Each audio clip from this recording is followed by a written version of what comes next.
betapa brengsek dan betapa bajingannya rezim saat ini yang sangat tidak memperhatikan dan memperdulikan keresahan rakyat, kesulitan hidup masyarakat, dan bagaimana masyarakat itu terjepit oleh keadaan hidup sekarang.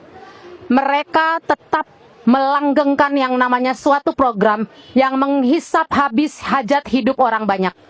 Dan kami merasa sangat muak melihat kenyataan pada hari ini bahwa terjadi transaksi keadilan, transaksi hukum antara Kejagung dengan Polri. Mereka bermesraan, mereka kemudian ada deal-deal politik.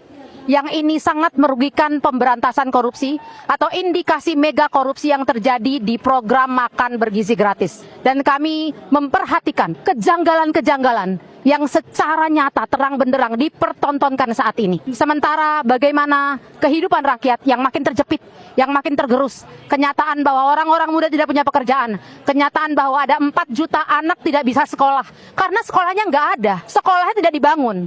Jadi sekolah-sekolah negeri yang ada tidak menampung anak-anak Indonesia.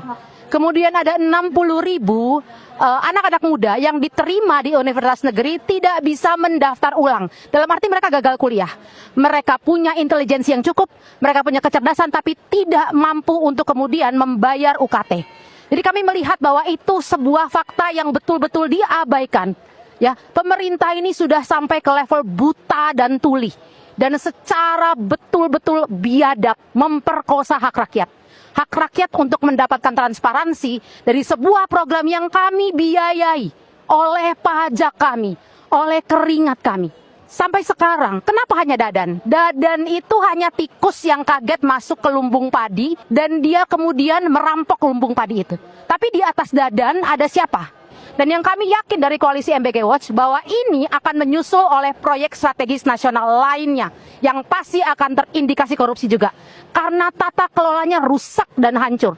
Seperti Koperasi Desa Merah Putih dan proyek ketahanan pangan yang kita tunggu saja pasti akan menyeret juga nama-nama besar yang lagi-lagi diabaikan karena deal-deal politik sekali lagi. Karena konflik kepentingan pemilik dapur SPPG adalah TNI dan Polri.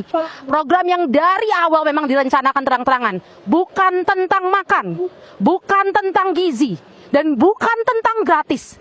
MBG itu tentang maling. MBG itu tentang kedok, tentang topeng. Ketika kalian terus buta dan tuli, kami tidak perlu bayar pajak. Setuju? Kami tidak perlu bayar pajak. Setuju?